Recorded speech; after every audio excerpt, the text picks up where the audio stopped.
Estamos continuando nuestra serie, una guía de supervivencia para los últimos tiempos, y quiero saludar a todos ustedes y un saludo a todos nuestros campus y a todos los que están conectando en línea. Gracias por acompañarnos. Si tienen sus Biblias, vamos a comenzar en el capítulo 2 de Apocalipsis, así que pueden ir y abrir allí y mantenerlo por un momento. Pero primero la historia. En la mitad, a finales de los años 1900, había un locutor de radio popular cuyo nombre era Paul Harvey. ¿Alguien de ustedes está familiarizado con Paul Harvey? Está bien, no tenía idea de quién era. Pero él tenía varios programas de radio y era una voz confiable en las noticias, y era cristiano y tenía una amistad personal con el reverendo Billy Graham. Y recientemente encontré una antigua transmisión de radio de Paul Harvey que me dejó parado en seco. Fue grabado el 3 de abril de 1965 y quiero compartir esta transcripción contigo, y quiero que tengas en cuenta a medida que escuchas esto que fue grabado hace 60 años. El título de este programa fue Si yo fuera el diablo, de Paul Harvey. Si yo fuera el diablo, si yo fuera el príncipe de las tinieblas, querría envolver al mundo entero en la oscuridad. Y tendría 1/3 de su propiedad y 4/5 de su población, pero no estaría feliz hasta que arrebatara la manzana más madura del árbol: tú. Así que me pondría a trabajar de cualquier manera necesaria para apoderarme de los Estados Unidos. Primero socavaría a las iglesias. Comenzaría con una campaña de susurros. Con la sabiduría de una serpiente susurraría a ustedes, como susurré a Eva: hagan lo que deseen, haz lo que quieras. A los jóvenes susurraría que la Biblia es un mito. Los convencería de que el hombre creó a Dios en lugar de ser al revés. Haría que confíen que lo malo es bueno y que lo bueno es cuadrado. Cuadrado es como de nerd o algo así, ¿verdad? Tonto. Está bien, sí, sabes. Y a los ancianos les enseñaría a orar después de mí: Padre nuestro que estás en Washington. Y luego me organizaría. Educaría a los autores sobre cómo hacer que la literatura escandalosa sea emocionante para que cualquier otra cosa pareciera aburrida y poco interesante. Amenazaría a la televisión con películas más subidas de tono y viceversa. Vendería narcóticos a quienes pudiera. Vendería alcohol a damas y caballeros de distinción. Tranquilizaría al resto con pastillas. Si yo fuera el diablo, pronto haría que las familias estuvieran en guerra entre sí, iglesias en guerra consigo mismas y naciones en guerra consigo mismas, hasta que cada una fuera consumida. Y con las promesas de mayores índices de audiencia, tendría a los medios hipnotizados avivando las llamas. Si yo fuera el diablo, animaría a las escuelas a refinar los intelectos jóvenes, pero descuidaría el control de las emociones. Solo déjalos correr desenfrenadamente, hasta que antes de que te des cuenta, tendrías perros entrenados para detectar drogas y detectores de metales en cada puerta de la escuela. Dentro de una década, tendrías prisiones desbordadas. Tendría jueces promoviendo la pornografía. Pronto podría expulsar a Dios del tribunal, luego de la escuela y después de los edificios del Congreso. Y en sus propias iglesias sustituiría la psicología por la religión y adoraría la ciencia. Atraería a sacerdotes y pastores para que abusaran de niños y niñas y del dinero de la iglesia. Si yo fuera el diablo, haría el símbolo de la Pascua un huevo y del símbolo de la Navidad una botella. Si yo fuera el diablo, quitaría a los que tienen y daría a los que quieren hasta haber matado el incentivo de los ambiciosos. ¿Y qué apuestas? Podría conseguir estados enteros para promover el juego como una forma de hacerse rico. Te aconsejaría que evites los extremos y trabajar en exceso, y patriotismo y conducta moral. Convencería a los jóvenes de que el matrimonio es anticuado, que el intercambio de parejas es más divertido. El intercambio de parejas, esa es otra palabra antigua, ¿verdad? Como algo casual, ¿sabes? Que lo que ves en la televisión es la manera de vivir, y así podría desnudarte en público y atraerte a la cama con enfermedades para las cuales no hay cura. En otras palabras, si yo fuera el diablo, seguiría haciendo lo que él está haciendo. Paul Harvey, buen día. Y cuando escuché esta transmisión por primera vez, quedé hipnotizado, la encontré profundamente profética. Hay una sensación general en la iglesia y realmente en la sociedad de que hemos perdido nuestro camino, y muchos en la iglesia no tomamos en serio la realidad del mal, la realidad de Satanás, pero un breve estado de la unión nos diría que estamos bien encaminados por un camino que nos está matando. Y hemos estado en esta serie titulada Una guía de supervivencia para los tiempos finales, y hoy vamos a mirar el libro de Apocalipsis. Más específicamente vamos a mirar la iglesia de Tiatira. ¿De acuerdo? La iglesia de Tiatira. Al igual que la transmisión que se emitió a nuestra nación hace 60 años, que acabo de leerles, esta carta a Tiatira fue una transmisión, un llamado de atención a la iglesia. Y hoy vamos a aprender que había similitudes, había diferencias, y vamos a explorar esas diferencias y cómo se aplican a nosotros hoy. Así que si estás tomando nota, el título de este mensaje es simplemente La iglesia en Tiatira. Así que aquí vamos en Apocalipsis capítulo 2. Si tienes tu Biblia, comenzando en el versículo 18. Y escribe al ángel de la iglesia en Tiatira, el Hijo de Dios, que tiene ojos como llama de fuego y cuyos pies son semejantes al bronce bruñido, dice esto: yo conozco tus obras, tu amor, tu fe, tu servicio y tu perseverancia, y que tus obras recientes son mayores que las primeras, pero tengo esto contra ti, que toleras a esa mujer Jezabel, que se dice ser profetisa y enseña y seduce a mis siervos a que cometan actos inmorales y coman cosas sacrificadas a los ídolos. Le he dado tiempo para arrepentirse y no quiere arrepentirse de su inmoralidad. Mira, la postraré en cama, y a los que cometen adulterio con ella los arrojaré en gran tribulación si no se arrepienten de las obras de ella. Y a sus hijos mataré con pestilencia, y todas las iglesias sabrán que yo soy el que escudriña las mentes y los corazones, y os daré a cada uno según vuestras obras. Pero a vosotros, a los demás que están en Tiatira, a cuantos no tienen esta doctrina, no han conocido las cosas profundas de Satanás, como ellos las llaman, os digo, no os impongo otra carga. No obstante, lo que tenéis, retenedlo hasta que yo venga. Y al vencedor, al que guarda mis obras hasta el fin, le daré la autoridad sobre las naciones, y las regirá con vara de hierro. Como los vasos del alfarero son hechos pedazos, como yo también he recibido autoridad de mi Padre. Y le daré el lucero de la mañana.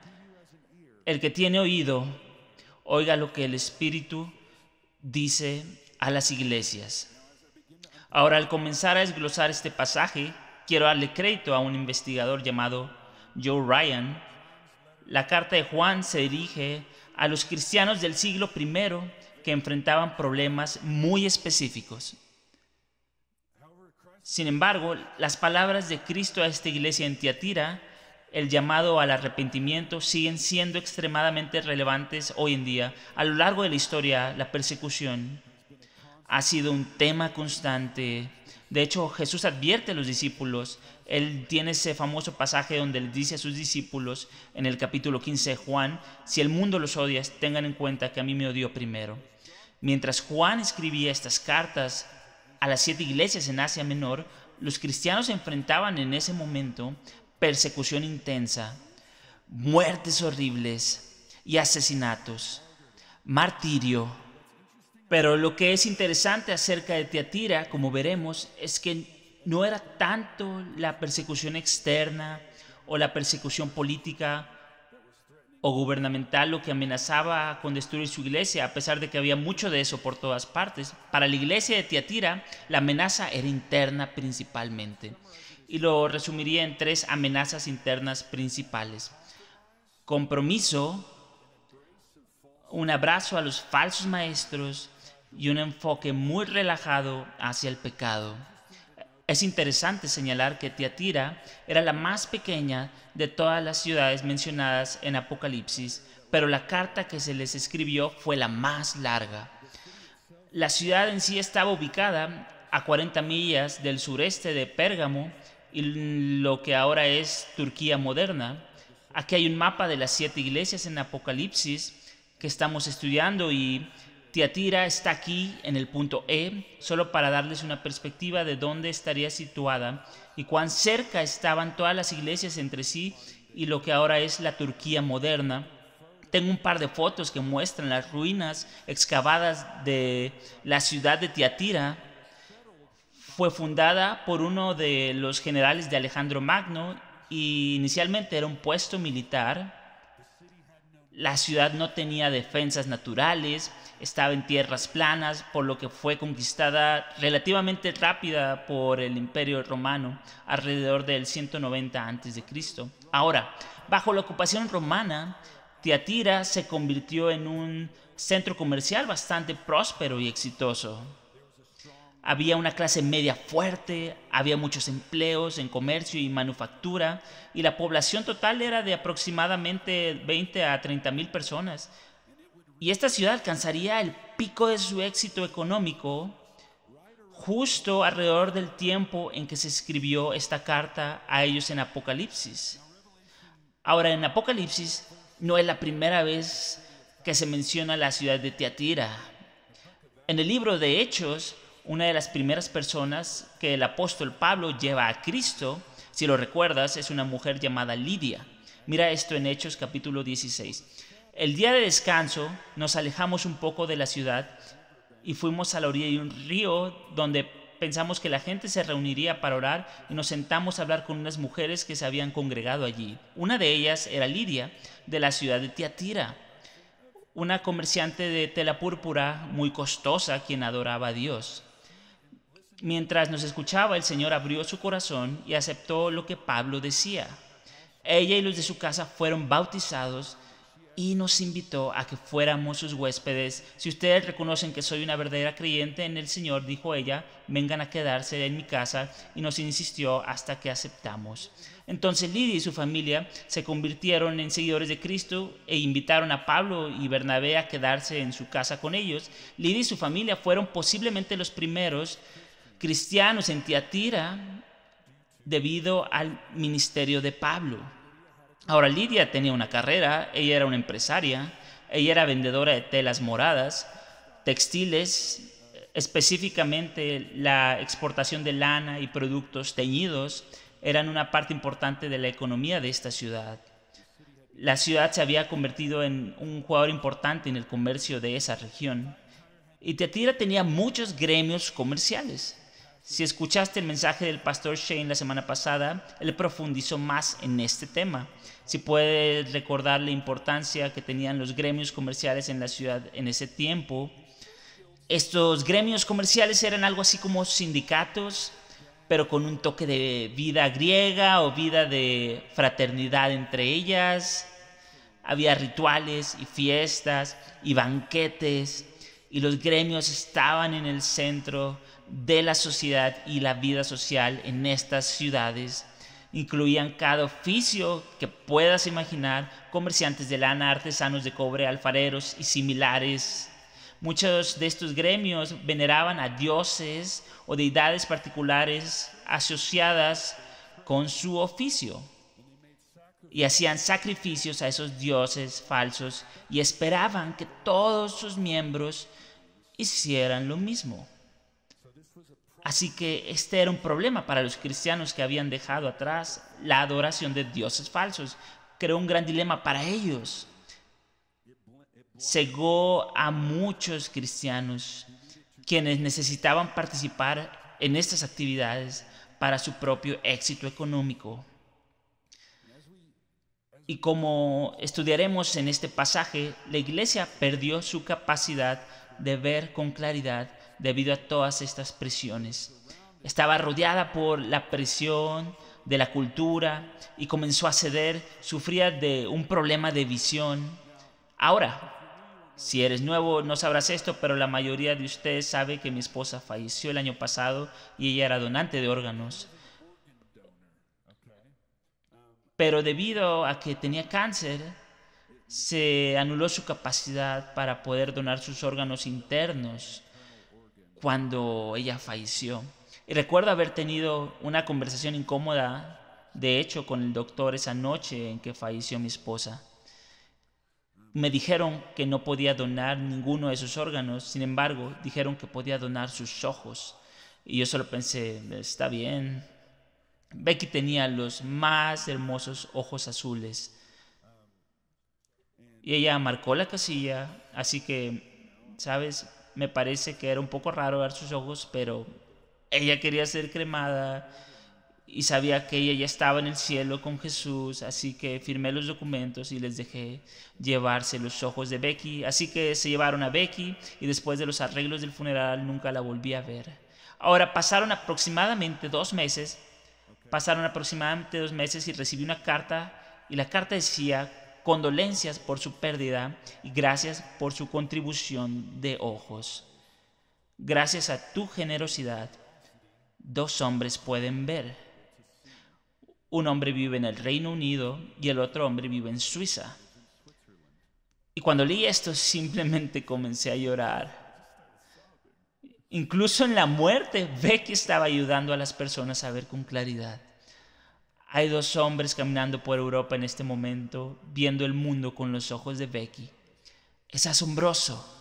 A veces me pregunto la próxima vez que esté en Londres si caminaré por la calle y pasaré junto a alguien con uno de los ojos azules de Becky y sabré que es ella. Iglesia, a veces necesitamos ojos nuevos. Necesitamos ojos de reemplazo, necesitamos la capacidad de acercarnos a la palabra de Dios y pedirle ojos para ver las cosas que Él ve. Así que vamos a profundizar en este pasaje un poco más y podemos sentir la tentación de confiar en nuestros lentes actuales, como esto es hace 2000 años, esto no importa, ahora esto es. Necesitamos pedirle a Cristo que nos dé ojos para ver, así como ellos necesitaban ojos para ver. Ahora, claramente Jesús tenía muchas preocupaciones con la iglesia en Tiatira. Sin embargo, Él se tomó tiempo para dar algunas recomendaciones. Mira el versículo 19. Él dice: yo conozco tus obras, tu amor, tu fe, tu servicio y tu perseverancia, y que tus obras recientes son mayores que las primeras. Así que si estoy recibiendo un informe de Jesús, estoy pensando en este momento: oye, esto está comenzando bastante bien. Obras, verificado. Amor, verificado. Fe, verificado. Servicio, verificado. Verificado, perseverancia. Y últimamente tu trabajo es incluso mejor de lo que era al principio, así que estoy avanzando de manera positiva aquí, me siento bastante bien. Y entonces hay un pero, y es un pero muy grande, y comienza en el versículo 20. Pero tengo esto contra ti, que toleras a esa mujer Jezabel que se dice ser profetisa y enseña y seduce a mis siervos a que cometan actos inmorales y coman cosas sacrificadas a los ídolos. Le he dado tiempo para arrepentirse y no quiere arrepentirse de su inmoralidad. Mira, la postraré en cama y a los que cometen adulterio con ella los arrojaré en gran tribulación, si no se arrepienten de las obras de ella. Y a sus hijos mataré con pestilencia, y todas las iglesias sabrán que yo soy el que escudriña las mentes y los corazones, y os daré a cada uno según vuestras obras. Entonces, en resumen, Tiatira permitieron enseñanza falsa ingresar a la iglesia, difundirse y permanecer sin ser desafiada. Bien, hay un maestro falso que está siendo dejado sin cuestionar. El nombre de este maestro se identifica como Jezabel. Ahora, ¿el nombre de esta falsa maestra era realmente Jezabel? Hay cierto debate al respecto. Esto fue probablemente un título dado a una mujer peligrosa, pero eso no quiere decir que su nombre no pudiera ser aún Jezabel. Sin embargo, se le dio rienda suelta para levantarse, enseñar y engañar a la iglesia sin ningún control, y la iglesia estaba aceptando su enseñanza como verdad. Algunos estaban animados a participar en sus actos perversos o a comer carnes sacrificadas a ídolos. Ahora, el nombre Jezabel sin duda habría recordado a Tiatira y a los lectores del Antiguo Testamento de la reina Jezabel. Mira este pasaje en Primera de Reyes. Y como si fuera poco haber seguido el ejemplo pecaminoso de Jeroboam, se casó con Jezabel, hija del rey Edbaal de los Sidonios, y comenzó a inclinarse y a rendir culto a Baal. Primero construyó un templo y un altar para Baal en Samaria. Luego levantó un poste dedicado a la diosa Acera. Acab hizo más para provocar el enojo del Señor, Dios de Israel, que cualquier otro de los reyes anteriormente de Israel. Así que la reina Jezabel corrompió a su esposo, el rey Acab, y creó un camino para la adoración a Baal, para infiltrarse en la nación de Israel. Entonces esto es malo, ¿verdad? Hay una lista muy corta de personajes del Antiguo Testamento tan despreciados como Jezabel. De hecho, hoy en día, si llamaras a alguien Jezabel, todos sabrían exactamente a qué te refieres, ¿verdad? Mis disculpas, por supuesto, si alguno de ustedes o alguien en línea se llama Jezabel. La desafortunada realidad es que esta iglesia no solo le había dado a esta Jezabel una puerta completamente abierta para predicar en su iglesia, sino que también se negaron a desafiarla en lo absoluto. Además de eso, comenzaron a adoptar muchas de sus prácticas. Y parece que este comportamiento había sido tolerado durante bastante tiempo. Iglesia, no podemos olvidar que Dios desea pureza, Él desea santidad, Él desea obediencia. Dios llama a la iglesia de Tiatira al arrepentimiento.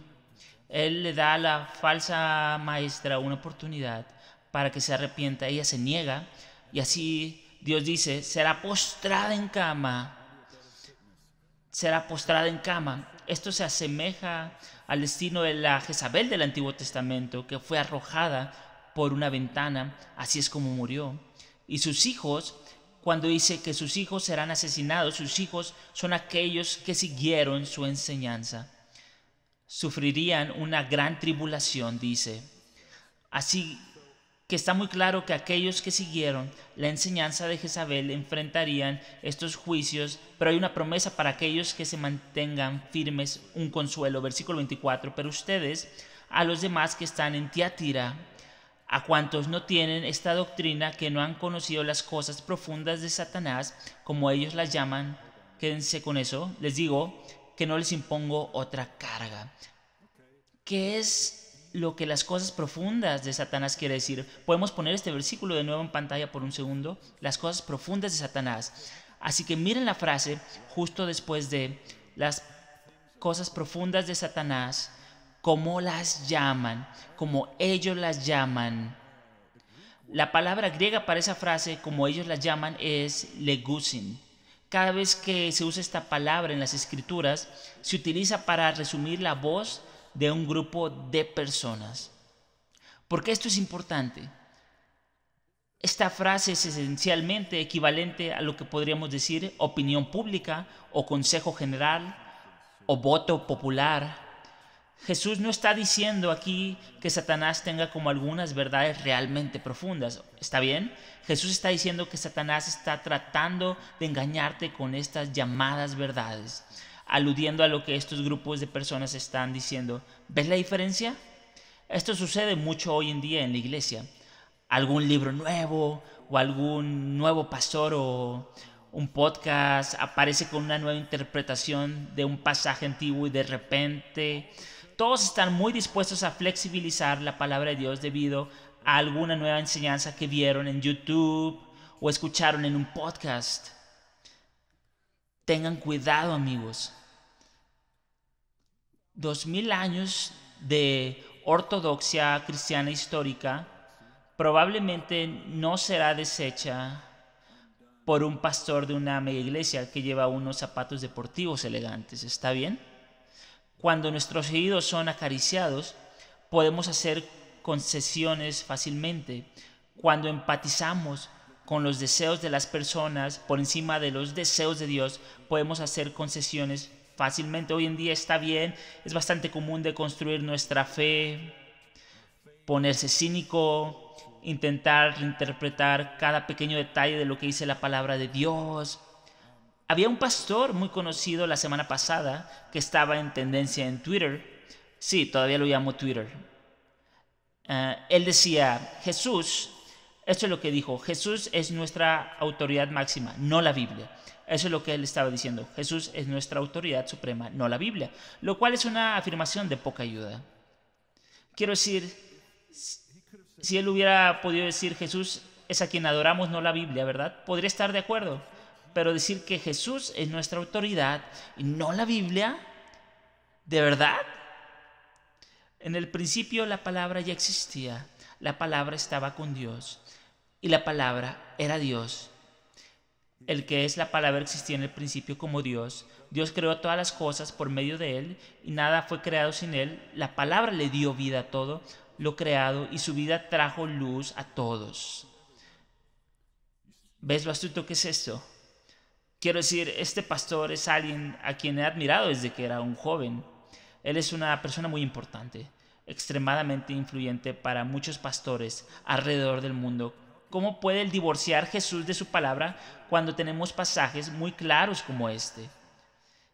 ¿Y qué hay de este pasaje? Toda escritura es inspirada por Dios y útil para enseñar, para reprender, para corregir, para instruir en justicia, a fin de que el hombre de Dios sea perfecto, equipado para toda buena obra. ¿O qué hay de esta? Aquí está Jesús. No malinterpreten la razón por la cual he venido. No vine a abolir la ley de Moisés o los escritos de los profetas. Al contrario, vine para cumplir sus propósitos.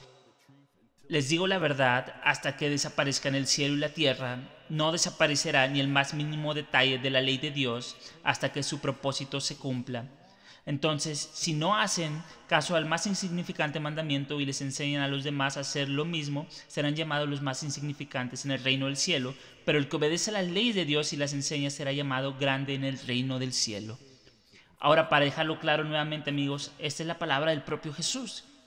Esto es Jesús hablando sobre la palabra de Dios. Ahora, corrígenme si me equivoco, pero este pasaje parece que Jesús considera la palabra de Dios como autoritaria, ¿verdad? Déjenme citar a un pastor que todos ustedes conocen muy bien, Shane Farmer. La forma en que tratas su palabra es la forma en que tratas la palabra. Me encanta eso. Como tratas su palabra es como tratas la palabra. Cuando escuchas a alguien minimizar la palabra de Dios, tu alarma de discernimiento debería sonar. No hay razón para disminuir la autoridad de la palabra de Dios, excepto para complacer a las personas o brindarles un falso consuelo. Al igual que la iglesia en Tiatira, Satanás todavía está en sus viejas artimañas tratando de enseñarnos con estos supuestos secretos. Incluso George Orwell, él es ampliamente agnóstico. Él declaró de manera popular, cuanto más se aleja una sociedad de la verdad, más odiará a aquellos que la dicen. Al igual que la iglesia en Tiatira, muchos sectores de la iglesia global se encuentran en un estado de desvío de misión. No todos ellos. Hemos estado en algunos lugares alrededor del mundo donde creo que Jesús le estaría dando una A más, un 10 a algunos de estos lugares. Pero en muchos lugares alrededor del mundo la iglesia está en un estado de desviación de la misión. Y en Denver específicamente, solo hablando con la gente de Lone Tree por un segundo, se siente como si realmente estuviéramos en la primera línea de una verdadera batalla. La verdad es relativa. Escucha la frase mi verdad con frecuencia. No es la verdad, es mi verdad de alguna manera. Creemos en una mentira porque queremos. Estoy a punto de contar una historia. Quiero advertirles que si ustedes... voy a hablar sobre Santa Claus. Así que si tienes niños pequeños en la sala a los que no quieres que les arruine la vida o la Navidad, voy a hablar muy despacio para que puedan salir de la sala. No veo ningún niño pequeño. Bueno, veo uno. ¿Están bien ahí atrás? ¿Están bien? ¿Estás seguro? Voy con todo. Y las personas en línea pueden pausar en YouTube, otros campus. También estoy hablando despacio para ustedes. ¿Están bien? Bien. Cuando mi hijo Ezra tenía 9 años, de repente me dijo: papá, he estado pensando en algo y tengo una pregunta. Le dije: claro, ¿cuál es, hijo? Él dijo: papá, nada de esto sobre Santa tiene sentido. No creo que sea cierto. ¿Es Santa real? Y respondí sin dudar y sin ninguna conversación con mi esposa: no, hijo, todo es inventado. Soy Santa Claus, compro todos tus juguetes, me como todas las galletas que dejas, yo pongo todas tus cosas juntas en medio de la noche en la víspera de Navidad, y por eso estoy tan cansado y de malas en la mañana de Navidad. Esto, amigos míos, fue uno de los movimientos más tontos de un papá. Ezra estalló en lágrimas, está llorando tan fuerte, está sollozando, está agonizando, está gritando, su cara está roja, hay lágrimas corriendo por su rostro. Entonces mi esposa entra corriendo y comienza a preguntar qué está pasando, y él grita: papá me acaba de decir que Santa Claus no es real. Y mi esposa me mira como si fuera a apuñalarme. Y entonces Ezra dice: mami, esto significa que el conejo de Pascua no es real, o el hada de los dientes. Y en este momento mi instinto fue simplemente quitar la venda de una vez y terminar con esto. Entonces le dije: Ezra, eso es correcto. No hay conejo de Pascua, no hay hada de los dientes, todo es una mentira. En este momento mi esposa está abrazando a mi hijo y ella está sacudiendo la cabeza hacia mí con los ojos más llenos de furia. Ella me está diciendo obscenidades con los labios. Pero ¿sabes qué? Lo hice, estaba hecho, lo superamos, ¿verdad? Lo manejamos. La cuestión de Santa había terminado. Y luego, Ezra fue a la casa de Shane y Wendy Farmer. Ahora, como puedes imaginar, Shane no es un gran fanático de Santa. Pero Wendy, chicos, Wendy tiene un problema. Necesitamos orar por Wendy. Ella estuvo aquí anoche, ella me dio permiso para compartir esto. Wendy creyó en Santa hasta que tuvo 13 años. ¡13! Algunos niños son amamantados durante demasiado tiempo y a algunos niños se les permite creer en Santa durante demasiado tiempo. Entonces, Ezra, de 9 años, está en la camioneta de los Farmer y comienza a decirle a todos los chicos Farmer que Santa no es real y que es un gran engaño que nuestros padres orquestan cada año. Y Wendy escucha esto, detiene la camioneta, se da la vuelta y deshace todo mi trabajo. Ella socava completamente mi autoridad como padre. Ella le dice a Ezra que Santa solo deja de existir si dejas de creer en él. De hecho, si dejas de creer en Santa, es en ese momento cuando tus padres tienen que ser quienes compren todos tus regalos. Y no quieres poner esa carga sobre tus padres, ¿verdad? Entonces Wendy, con mucha pasión y convicción, le juró a mi hijo que Santa era real. ¿Y sabes qué? Ezra le creyó. Él llegó a casa y me dijo: papá, Wendy me dijo que Santa es real, es verdad, lo creo. ¿Y sabes qué? Él sí creyó en Santa durante otro año entero, y luego al año siguiente tuve que volver a tener la misma conversación dolorosa con mi hijo de nuevo. Muchas gracias, Wendy, muchas gracias. Así que Ezra quería creer la mentira, Wendy estuvo más que dispuesta a dejarlo. Ezra quería creer que Santa era real. ¿Y qué niño no quiere creer en Santa, verdad? Cuando realmente quieres creer en algo es muy fácil dejarse convencer. Es igual con la palabra de Dios. Si quieres creer en algo un poco diferente, un poco erróneo, Wendy estaba dispuesta a mentirle porque no quería que Ezra arruinara la Navidad. Había una dinámica similar en juego aquí. Esa fue una historia realmente larga para compartir. Hay una dinámica similar en juego aquí. Los miembros de la iglesia querían creer que las prácticas de estos gremios estaban bien, porque los gremios proporcionaban seguridad financiera y social, había mucho en juego. Los líderes de la iglesia, específicamente Jezabel, estaban más que dispuestos a reforzar los deseos de la iglesia al darles falsas seguridades de que estaba bien. Así que pongámonos prácticos, ¿de acuerdo? Es difícil a veces estas verdades que intentas extraer del libro de Apocalipsis, es difícil saber cómo se aplican a tu vida. Así que voy a tratar de ayudarnos a aplicar esto.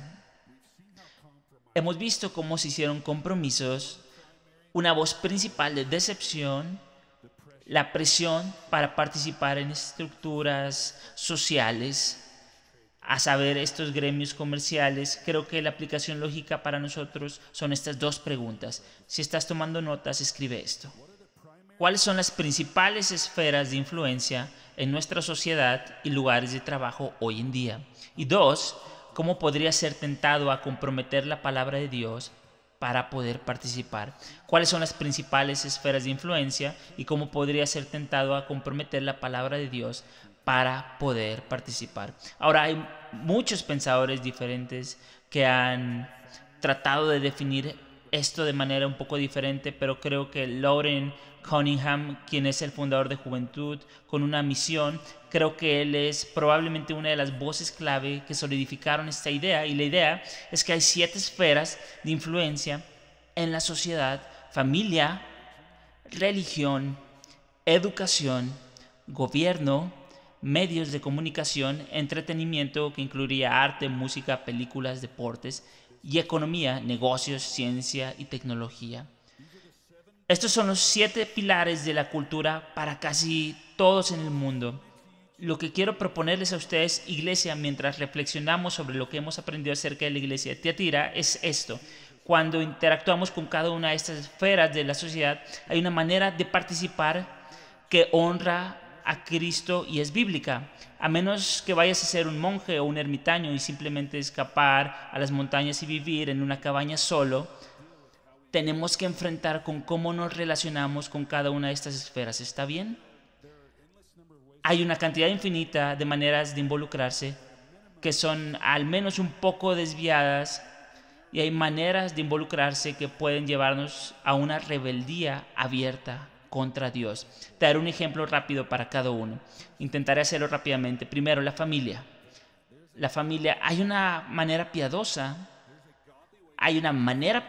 de liderar a tu familia, discipular a tus hijos y amar y servir a tu cónyuge. Todas estas son buenas cosas. Las escrituras dicen: maridos, amen a sus esposas, así como Cristo amó a la iglesia, que la amó y se entregó por ella. Este es un mandato de las escrituras: esposos den su vida por su esposa. Pero hay un cierto punto en el que podemos elevar a nuestro cónyuge o a nuestros hijos a un nivel de adoración como ídolos. Esto puede manifestarse de varias maneras. Ahora, una manera común, arriesgándome a que se enojen conmigo, es programar tantas actividades escolares y deportes para que ya no pueden asistir a la iglesia juntos u honrar el Sabbat como familia. Eso es un problema. Segundo, la religión. Presta atención a las enseñanzas falsas en la iglesia. Presta atención a las religiones, o incluso hoy en día iglesias cristianas que se están disfrazando como iglesias cristianas. Debes estar en guardia. Tercero, la educación. Ahora, en lo que respecta a las cosas relacionadas con la escuela, mi esposa y yo hicimos todas las cosas. Hicimos escuela pública, escuela privada, escuela cristiana privada, escuela autónoma, educación en casa, educación en línea. Literalmente hicimos todas las cosas. Siempre orábamos en la primavera y le pedíamos al Señor cada año qué quería que hiciéramos con la escuela, y hacíamos los ajustes necesarios. Así que en este momento mi hijo Ezra está siendo educado en casa por Wendy Farmer, aunque ella mintió sobre Santa Claus. La he perdonado, hemos seguido adelante. Estela, mi hija, ella ha pasado los últimos 3 años en una escuela pública regular. hicimos la escuela pública para Estela. No todos los niños están hechos para todo. Estela obtuvo buenas calificaciones, estuvo en el cuadro de honor, logró graduarse anticipadamente y ahora está haciendo una pasantía en Nashville y omitiendo su último año. Está bien, se ve diferente para cada niño. Comparto esto para decir, haz lo que dice el Señor, ¿bien? Habla con tu cónyuge, ora, haz lo que dice el Señor. Una buena pregunta que debes hacerte es, si Jesús te escribiera una carta basada en tus decisiones respecto a la situación escolar actual de tu hijo, ¿qué diría esa carta? Creo que es un ejercicio útil. Y una nota para las personas solteras, las escrituras están llenas de historias de personas solteras que hicieron cosas sorprendentes para Dios. Solo porque estás soltero no significa que estés en algún tipo de espera hasta que ya no estés soltero. Y una nota más, los padres que educan en casa te dirán que la educación en casa es la única manera, y los padres de escuelas privadas te dirán que la escuela privada es la única manera. Conéctate con Dios y haz lo que Él dice, ¿sí? Y que todos sean amables entre sí respecto al tema de la escuela. Cuarto, gobierno. Gobierno. ¿Qué podría decir aquí? Nunca hemos tenido un Salvador en Capitol Hill, solo hemos tenido un Salvador en una colina llamada Gólgota. Nuestra identidad claramente, probablemente la mayoría de ustedes son parte de un partido, probablemente nuestra identidad no debería estar en nuestro partido político principalmente, ¿de acuerdo? Nuestra lealtad principal no debería ser a un partido político. Nuestra lealtad principal es a Jesús y solo a Jesús, ¿está bien? Ahora, ambos, nunca vamos a decirte cómo votar aquí, ¿bien? Ambos partidos, no sé si has estado prestando atención últimamente, pero muchos cristianos, muchos temas que les importan a los cristianos en este momento están siendo abandonados por los partidos. Bien, el aborto, por ejemplo, se está convirtiendo en una preocupación cada vez menor para los partidos. Ser blando en el tema del aborto hace que ambos candidatos sean más elegibles en este momento. Simplemente están haciendo las cuentas, amigos. Solo están tratando de ser elegidos. Esto es lo que estoy diciendo. Se está volviendo muy confuso. Mantén tu primer amor primero. Y no dejes de orar por tus líderes, ¿está bien? Mantén tu primer amor como lo primero, no dejes de orar por tus líderes. Ok, quinto, medios de comunicación. Somos una cultura de adictos a las noticias. Fox News, CNN, NPR, Rogan, Hannity. Me puedes citar en esto, ¿vale? Si paso más tiempo en mi teléfono recibiendo noticias, desplazándome por las redes sociales, sin un propósito y mirando las redes sociales que meditando en la palabra de Dios, mi falta de paz es culpa mía. Si paso más tiempo leyendo las noticias, consumiendo contenido negativo, mirando Instagram, que meditando en la palabra de Dios, mi falta de paz es culpa mía. ¿Sí? El algoritmo nos está dominando. Está diseñado para mantenernos enganchados, para mantener nuestra atención. ¿Cuántas veces has estado en una conversación con uno de tus amigos y luego entras en tu teléfono y aparece un anuncio de ese mismo de lo que estabas hablando? Probablemente, ¿sabes? Te está escuchando. Está seleccionando cosas para venderte y mantenerte y así tenerte como prisionero. La única manera en que podemos superar esto es si nuestro tiempo con el Señor supera ampliamente nuestro tiempo con todas esas otras cosas. Una vez más, si Jesús nos escribiera una carta sobre cómo interactuamos con las noticias y las redes sociales, ¿qué podría decir esa carta? ¿Te estoy aburriendo, Estela?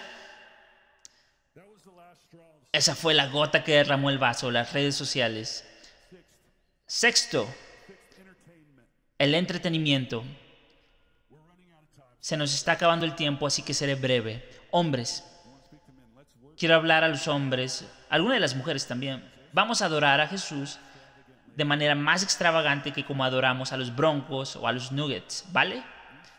Deberíamos preocuparnos más por lo que rompe el corazón de Dios que por cómo le está yendo a Bonix hasta ahora, ¿sí? Debería ser vergonzoso si estamos siguiendo a los Kardashians a expensas de seguir a los efesios y los tesalonicenses. Eso es todo lo que voy a decir, ¿vale? Bien, séptimo, economía. Creo que este es el mejor lugar posible para finalizar a la luz de lo que hemos visto en la carta a Tiatira. Ves que la mayor parte de la influencia de Jezabel estaba conectada con la economía y negocios. Iglesia, ¿estás haciendo compromisos en servicio en busca de seguridad económica y éxito? Si es así, este es un lugar peligroso para estar. Incluso mientras comparto esto, para algunos de ustedes cosas pueden estar viniendo a la mente. Decisiones, asociaciones. ¿No estás expresando algo porque temes perder tu trabajo? ¿Estás participando en alguna práctica que sabes que está comprometiendo tu testimonio cristiano? Si el Señor... Sentí que el Señor me decía, mientras escribía esto, que puede haber alguien en la sala que está en una mala sociedad, pero tiene miedo de salir de ella, porque tienes miedo de lo que eso significaría para ti en el impacto financiero, el impacto en tu seguridad, de lo que eso significaría para ti. Si ese eres tú, te insto a que seas obediente ahora mientras aún puedes. Un hombre cosecha lo que siembra. El hombre cosecha lo que siembra. Si Jesús te escribiera una carta, de nuevo, solo haz eso. Ejercicio mental, si Jesús te escribiera una carta sobre tu vida laboral y cómo se intersecta con tu fe, ¿qué diría esa carta? Así que voy a invitar a nuestros pastores de campus a que suban y tomen el control en sus campus. Y me gustaría invitar a todos a que oremos juntos. ¿Orarías conmigo?